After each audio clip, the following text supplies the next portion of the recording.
thinking for the sake of time, we still just go straight to you in your presentation. Sure. Yeah, because we lost some.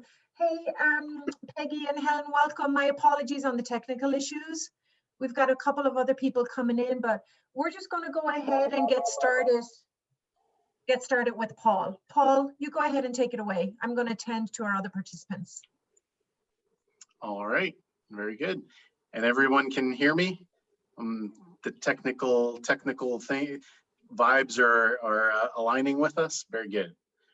Well, it's good to be with everybody from the team and those who were able to connect with us today, and those who will be watching by recording. Somehow we find a way to stay connected and to keep our series going as we begin talking about wish 4 of 5 wishes today. So so for those of you who are participating live, or if you're watching this recording, I think this information will be helpful and interesting to you, no matter if you've already completed 5 wishes, if you're in the process of it, or if you're just starting. Any of those are okay. Keep in mind that you have access to the digital version of 5 wishes that has been provided to you by Yolo Hospice through our partnership with Yolo. So, so if you don't have that started yet, make sure to go back to your email and look for the link to starting your 5 wishes and having access to it. I'm going to bring up my screen and share my screen with you so that we can look at some of the highlights of this part of 5 wishes. And as I mentioned last time when we were talking about wish 3, that these really are some of my favorite parts of 5 wishes. I think they tend to touch our hearts and souls a little bit more. And just like wish 3, wish 4 is often the topic that we hear the most about when we hear from families and friends and caregivers of people who have used 5 wishes, and then they go back and they say, you know, this made a big difference in how we were able to care for maybe my mom or my dad or my best friend or my sibling or spouse, whatever the case might be. So in other words, these are the parts of 5 wishes that usually tend to leave a lasting memory or legacy to the people who are really important to you. Because as I mentioned last week, I think, one of the common things that really unites all of us is our innate, our built-in human desire to take good care of the people we love. And when how that translates practically when somebody we love is sick is that oftentimes we're left wondering, what does that mean? You know, it's one thing to want to take good care of somebody, and it's another thing to know what that means and how to do it. So wish 4 digs a little bit deeper into the question of what does it mean to take good care of somebody who you love? Or to reverse that around, if you're filling out 5 wishes for yourself, it answers this question: if people around you, whether it's friends or family or your healthcare providers, doctors, nurses, chaplains, anybody who's part of the healthcare team, if they have the genuine desire to do the right thing for you, to take good care of you, what does that look like? So wish 4 answers more of the questions, it fills in more of the gaps, or if you're thinking of this as a canvas, a painting that you're putting on a canvas, it's filling in a different corner of the canvas, because wish 4 answers the questions that surround how you want people to treat you. Wish 3 was really about physical comfort, what makes you feel comfortable. And wish 4 is more focused on how you want people to treat you, who you want to be around you, and what they can do when they're present with you that would show that they're doing what you would have wanted. So the structure is set up in wish 4 very similar to wish 3. So this is a half page. Wish 4 only takes up a half page of 5 wishes. And it's a collection of bullet points that are written all in the affirmative. They're all written to say, here are the things that I would like you to do. So if there's anything that you see that you don't want, that doesn't sound right to you, you just cross it out. Or if you're filling it out in the digital version, you can click it and cross it out, and you'll see the cross out lines print on there. And remember, if you're filling out the digital version of 5 wishes, you also have the chance, once you've printed it out, which you'll do after you've completed it, you'll print it out and you'll be signing it, the hard copy signature. So that means that you can also write in the margins of 5 wishes. If you have additional notes or instructions or lists of people that you'd like to be present, that's all fine and good and helpful to do. So make this part of 5 wishes unique to you. You can leave it. There's some people, honestly, that leave wish 4 and don't touch it. They just leave it exactly as it is. They don't cross anything out. They don't write any notes on it, and that's fine. The points that are there, the bullet points that are there, the requests that are there, the wishes of wish 4 are things that we've heard over the years that people have said, this is important to me, or this would help me feel like my dignity is being maintained. This would make me feel that I'm known and that somebody is caring for me and caring about me, not just caring for me. So that means that this list might not be exhaustive. It might not include everything that you might want to say. So remember, you can attach a piece of paper to it. You can write in the margins, anything that you'd like to do to go beyond what's here, you're welcome to do that. So I'll go through briefly each of these and just give a couple of thoughts on what you might want to consider as you're thinking about what you write on this part of wish 4. The first bullet point there says, I wish to have people with me when possible. And I want someone to be with me when it seems that death may come at any time. And that may be a request that you add additional names of people who you'd like to be there in the margins. Sometimes there's a list of people who you don't want to be there. And that makes for some interesting family conversations as well. And this may be, in this time that we're continuing to live through the challenges of the COVID pandemic, sometimes it's not possible to be present at the bedside, whether it's because of travel and inability to travel or visitor restrictions at hospitals or long-term care facilities. So sometimes today it is imperfect for sure, but sometimes being present requires a virtual presence, like we're making do with this today. As much as I'd love to be sitting in the same room with you and sitting across the table, or I'm sure if we were gathered together, there would be refreshments and we'd have cookies or coffee or soda or something. And we're missing that. We can't have it. And we'll be okay without the cookies and the soda. But there's a part of that that makes it a little less than perfect. And certainly all over the world today, people are doing the best that they can in less than perfect circumstances. I think I shared with this group a couple weeks ago that my mom was in the hospital with COVID, and thankfully she's at home and doing well now. But she was in the hospital for 2 weeks, and there was a strict visitor restriction, so we weren't able to see her. So we were doing the best that we could with video technology, and she is good at many things, but technology is not one of her gifts. So we relied on the nurses who were there on that floor to help her get her Wi-Fi connection with her iPad and get connected with FaceTime. And again, even as I'm talking about that, I realize how imperfect it was, but we were present there to the extent that we could be. And we had some moments where we were able to share and some laughter. We were able to connect eye to eye, even if it was over the screen, and hear the update of the day and hear what was going well or what wasn't going well. All of those things. It was better than a phone call, but I certainly wish that I could have been sitting right next to her. So all of that goes to say, sometimes it's possible and sometimes it's not.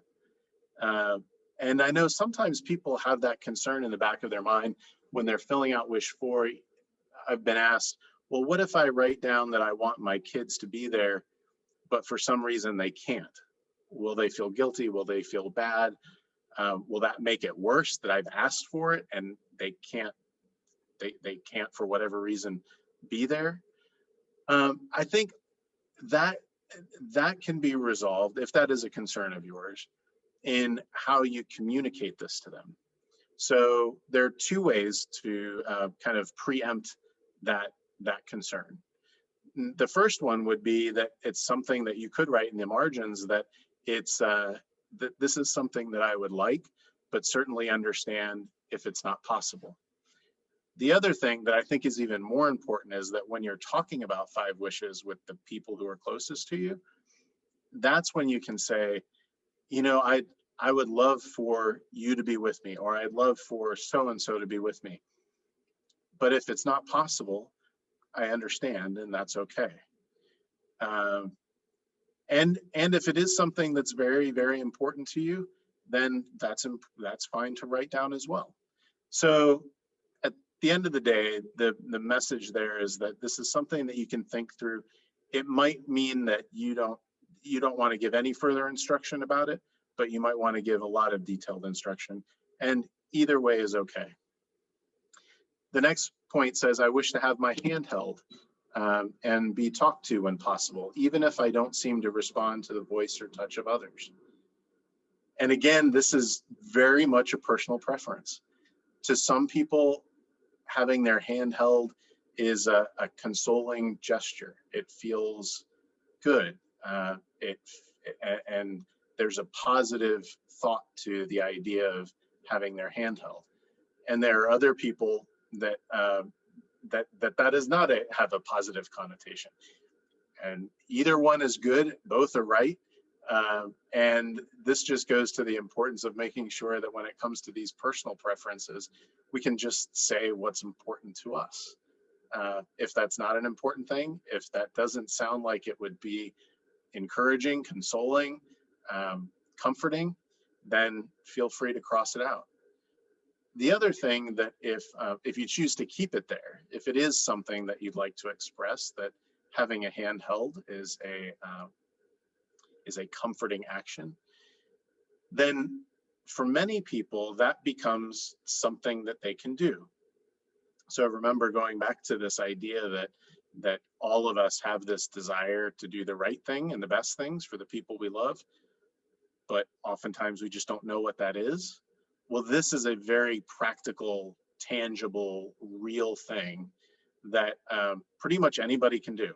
You know, you don't have to have a degree in nursing. You don't have to be trained in anything to hold somebody's hand. But without a prompt that says this is something that helps me to feel comfortable, somebody might just not think of it. Or they might wonder, and I've seen this in situations where I've been in a room where family is surrounding somebody who's in a hospital or even a hospice or even at home, and they wonder, is it okay? Is it okay to touch my grandmother's hand? You know, if she has an IV in, is it okay? Am I going to bother anything? Am I going to disturb anything? And in almost all cases, it's completely fine. But it's not odd for people to have that question of, is it okay? Am I allowed to do this? Can I do this? Should I do this?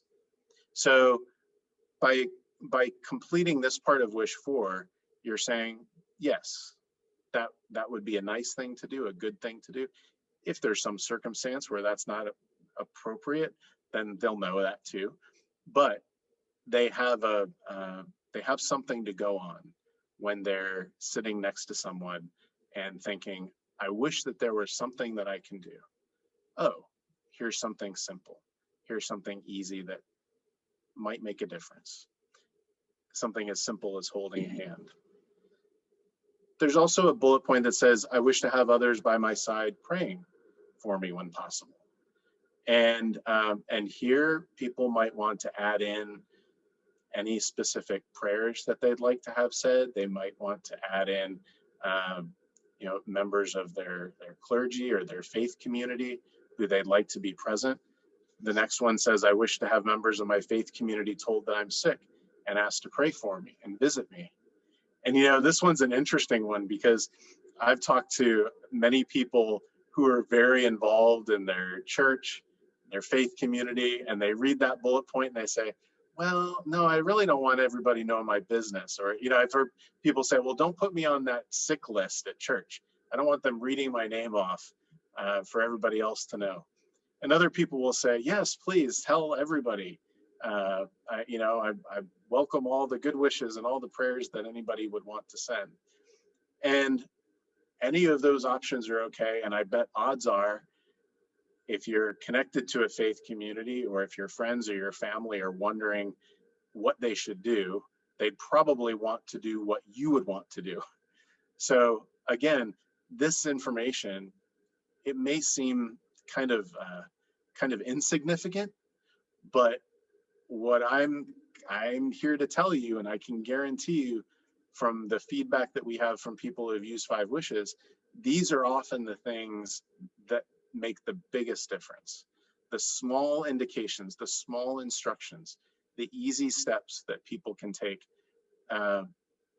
those are acted on, those are responded to in almost all cases, because hopefully for all of us, most of us, we're not going to experience some major ethical decision, medical, clinical ethical decision that has to be made regarding life support treatment. Hopefully there's not going to be an argument over who's making the decisions for us, because we would have filled out wish 1 and all of that information would be there. But those are about the big medical and the legal questions involved in care at the end of life. And oftentimes, although they're important to address, but oftentimes those things don't come up in every circumstance, in every case, for every person. But it's much more common, much more likely that each of us will have a time that we're living with a serious chronic or terminal illness, where we can't do all the things that we would want to do for ourselves. And people around us are caring for us and wanting to know what that looks like, what good care looks like, and wanting to do something helpful for us. And maybe they can ask us, and at that point we can tell them. But there might be a time when they can't ask us, when they can't say, what can I do for you today? Is there something that would help you to feel comfortable? Or you might not be able to respond. So that's where these things come in and become really true gold for family and friends that are wanting to know that information, because it gives them something valuable, really valuable, to be able to act on. The next bullet point says, I wish to be visited by chaplains or clergy. So this would come into play especially if you were in a hospital. If you'd like to be visited by the hospital chaplain, if you'd like to have your priest, rabbi, minister called from your own faith community. Again, all based on your personal preference. The next one says, I wish to be cared for with kindness and cheerfulness and not sadness. Again, there's a bit of directing happening here. We've talked about kind of the creativity of painting on a canvas. Well, another image is also conducting an orchestra. In some ways, what you're doing here as you're filling out 5 wishes is that you're thinking about how you want that symphony to sound in advance. And you're laying the groundwork by giving some conducting tips. And, we all know that when it comes to serious illness, we might not be able to call all the shots. We might not be able to dictate everything perfectly, but we can do some conducting. And to do that, we rely on the things that are important to us, our values, what makes us feel comfortable, and what makes us feel like people care about us and care for us. And so I use that image of a conductor when it talks about a request to be cared for with kindness, because in some ways that's giving people permission to be kind and to be cheerful and to have a smile on their face, even if things aren't perfect. And if you're living with a very serious illness and approaching the end of life, things might not be perfect.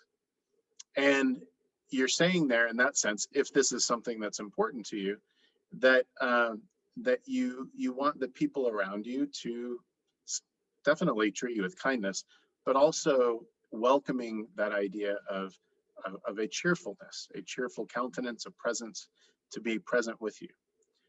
Other people might think that's unimportant. So if you cross that out, you might want to add something. You know, crossing it out doesn't mean that you want to be treated with rudeness, but you could just write, you know, would be nice but not important, if it's something like, if that's something that you want to convey. So again, anything that you want to add there to add some nuance or specific information that's specific to you, that's the place where you can do it.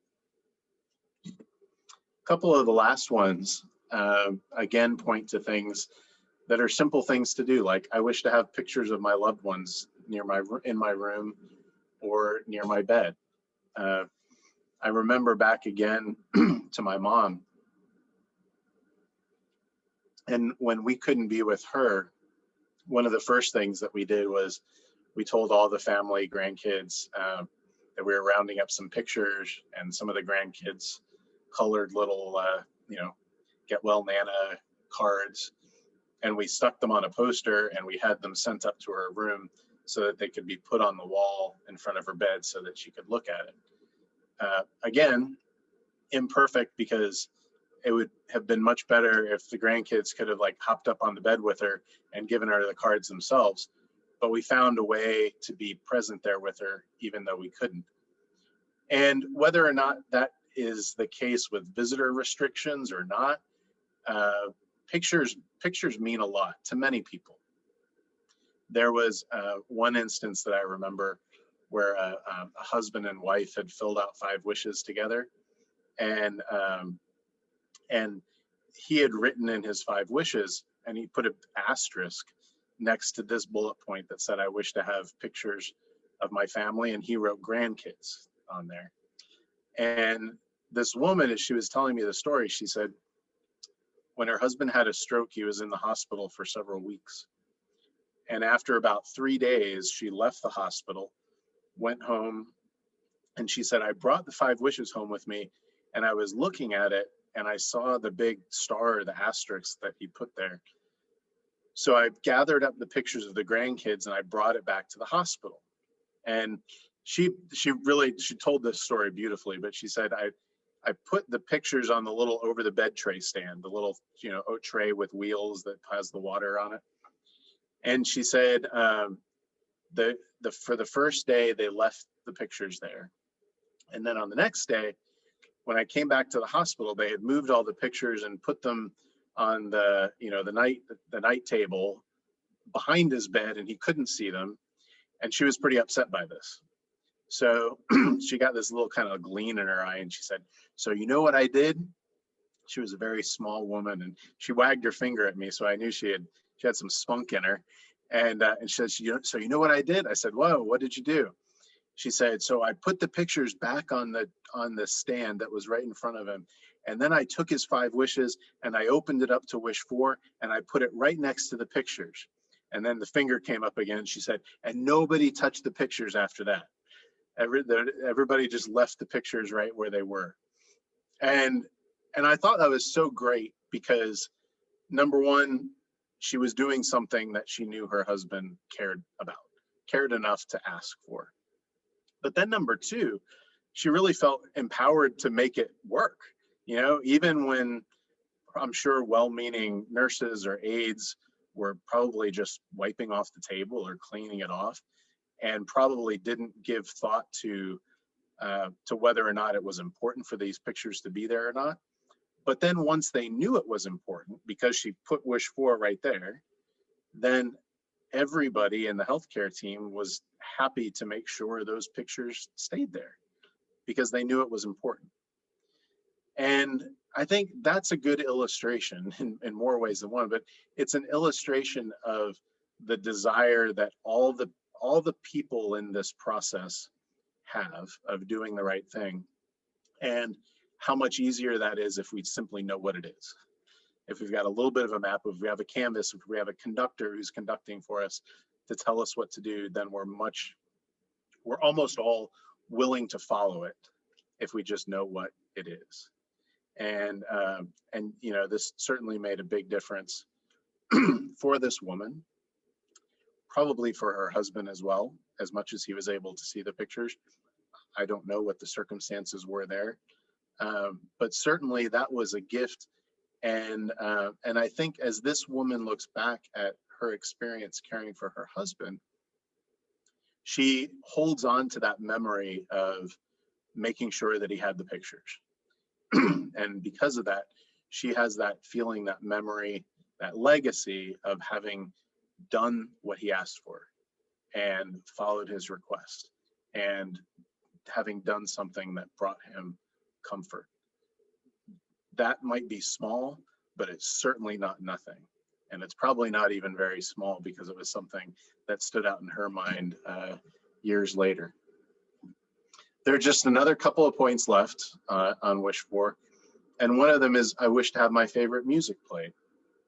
And that could be music played in the room on a playlist from a phone.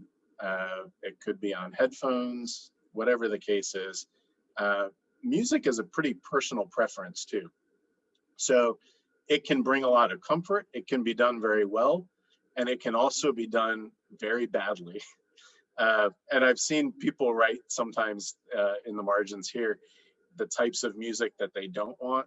I remember one woman writing, no harps. I don't want any harps around me. I don't want the sound of harps around me. And I don't know what her motivation was, what she didn't want, but she didn't want harps. And another person didn't want anybody playing a guitar.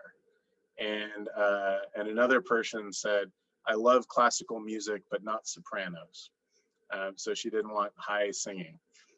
And I mean, you can imagine if you put yourself in a place of not being able to express your preference, if you have music that you really don't like at all, then this is the place to be able to say that, because the last thing that you want is to be forced to listen to music that, you know, sends chills up your spine. You want something, and people around you want to be able to do something that brings you comfort, not that drives you nuts. And there's a big difference between those two things.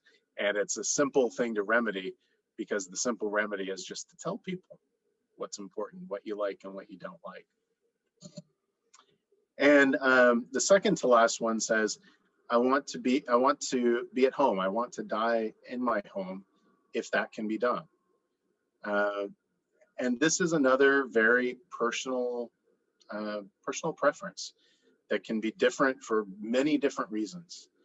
And I really encourage you, as you're considering this, give thought to what that would look like.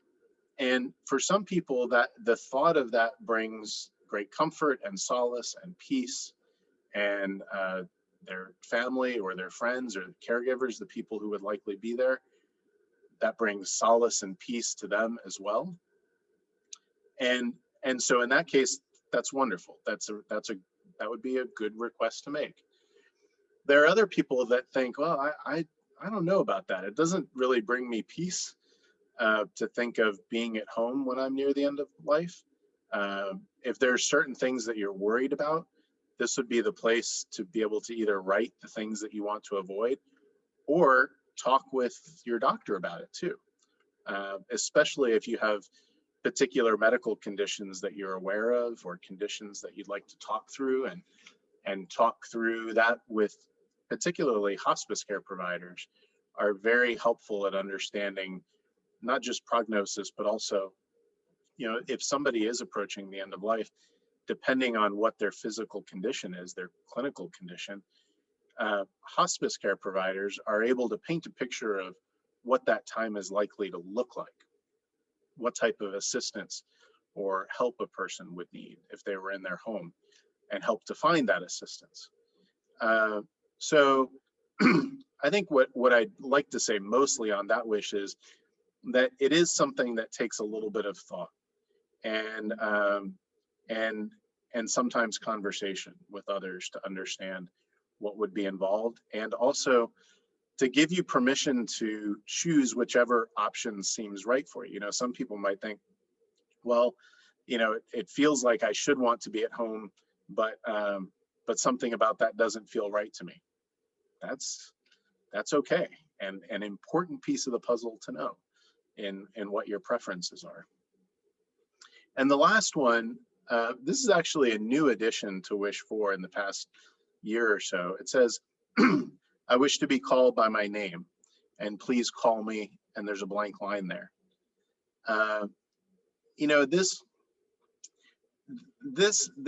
was a few years in the making, because over the years, we've often heard people say how much they appreciate being called by name, especially if they're being cared for in a healthcare setting, in a hospital or long-term care facility, where so often people may feel anonymous. They may feel unknown. The addition of their name, being called by name, it doesn't mean that the person who's calling you by name knows your deepest, darkest secrets and everything about you, but it means they know enough about you to know what you like to be called. And I remember my grandmother saying, when I was visiting her in a nursing home, there were many things that she didn't like about the care that she was getting, but one of the things that she despised the most was being called honey and sweetie. She did not like being called honey and sweetie. And my mom is the same. I think she got it from her mother. So I know that, and I'll make sure that any healthcare providers of my mom know that in the future, and should probably make sure they know that too. But she would want to be called by name. For some people, they want to be called by their first name. Other people prefer a more formal address. They might want Mr. or Mrs. or Doctor or Reverend, or whatever the case is. Out of all of the things that you get to give direction on when it comes to your health care and being cared for, your name, you get to choose, and people should listen to what you decide and what information that you give to them on what you'd like to be called. So that's why that's built in there. So as we wrap up on talking about Wish 4, and before we turn it over to any questions that might have popped up, just a simple reminder that you're welcome to reach out to us anytime. The toll-free 5 Wishes hotline is there, our website, the additional resources that we have to offer to you. And my personal contact information, my email is there as well. If there's anything that we can do at Aging with Dignity and 5 Wishes to assist you, we're always happy to do that, along with our partners at Yolo Hospice, who are right there in your neighborhood and who are so well versed at all of these things, and a real gem in the community that should be taken advantage of and called when needed. So with that, I will turn it back to Louise and to Allison for our next steps. Go ahead, Allison. You're up.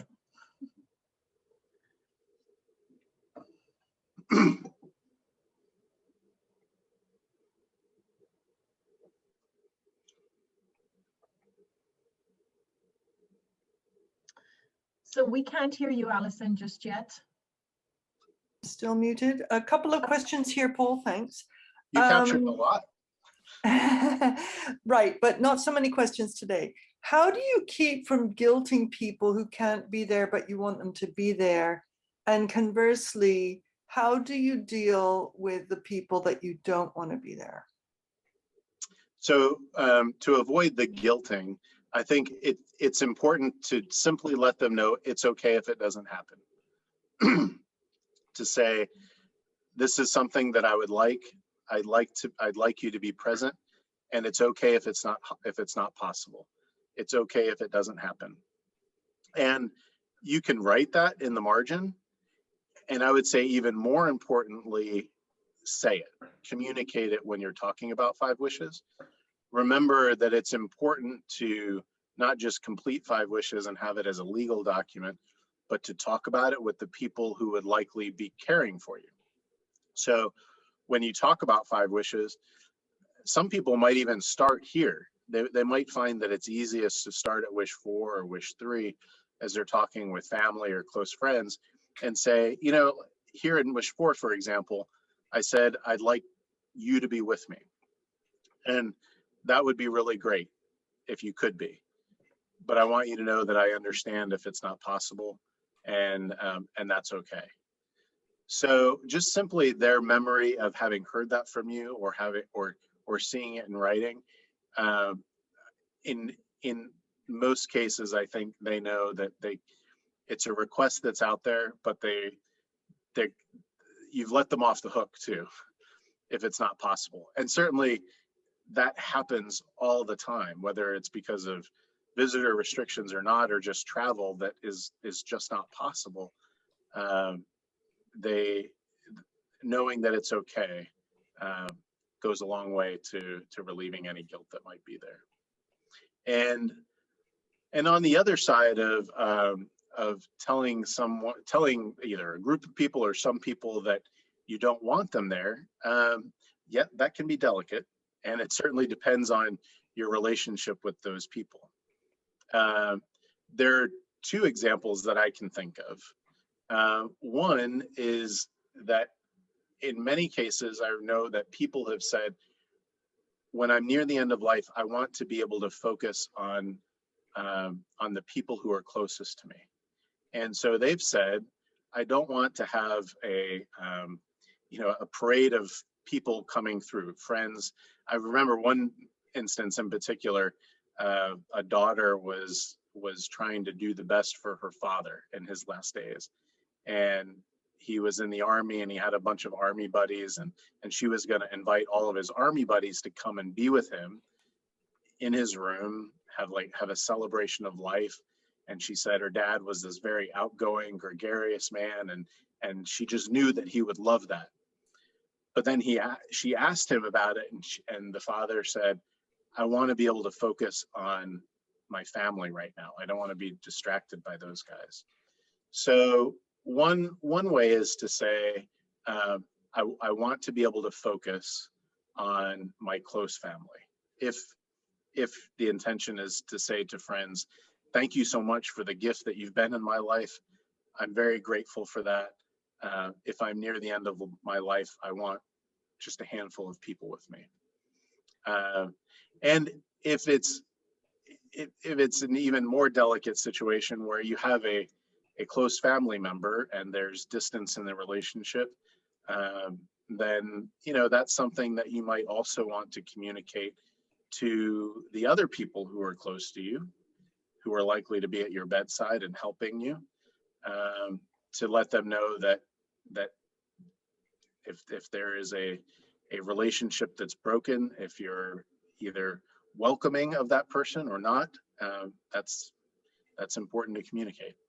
So actually, Paul, I'm wondering how you feel about the notion of appointing a gatekeeper here.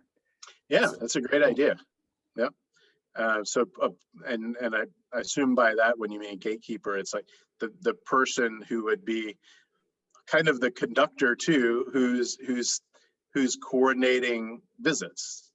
Well, and who's taking on the emotional labor of keeping people out that you don't want to be there, so you don't have to do it. Sure. Yeah. Yep. Great. Okay. So the next question is: can people put Wish 4 on a standard advanced care plan, or is it unique to 5 wishes? So if you can add Wish 4 to an existing advanced care plan. If you have an existing advanced directive, if you have an advanced directive that you've completed with an attorney, and you'd like to add wishes 3, 4, and 5 to it, you can fill out just those parts of 5 wishes and then put the 2 documents together. So if you have that document that you've completed and you don't want to fill out wishes 1 and 2 and 5 wishes, you can cross out wishes 1 and 2 and then add wishes 3, 4, and 5 as an addendum to your existing document. That's fine. Great. And then there's a new question, which I didn't have a chance to write down, but it goes, if I have an advanced healthcare directive, but it does not go into all this detail. Can I keep the advanced healthcare directive? Hang on, sorry. So Can I keep the- that sounds similar. Yeah, it's similar. Yeah. Okay, I think you just covered that. All right. Yep, and that's an important point, because sometimes people might think, well, you might have paid an attorney to create this document for you, and you don't want to revoke what you have, but you want to add parts of 5 wishes to it. You can do both. You don't have to revoke what you have. And the important thing there is just to make sure that there's nothing contradictory in your 5 wishes that would contradict your other advance directive. That's why I would suggest crossing out wishes 1 and 2 and 5 wishes, so it's clear you're not naming a new agent or giving new instructions about life support treatment if you've already done that in another document and you wish to keep that in effect.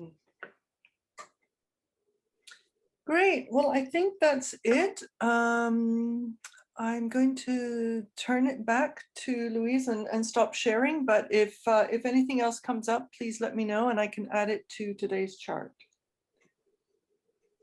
Great. Thank you so much, Alison. Thank you, Paul. And thank you all for being here. Before we close, we have just Paul and Alison. We have about 7 attendees in our workshop today. And so I'm wondering if we could just do wish 5 and a summary next week, and then let the 6th workshop go. I think that would work best for the 7 attendees that's in the workshop. How does that sound, Paul and Alison?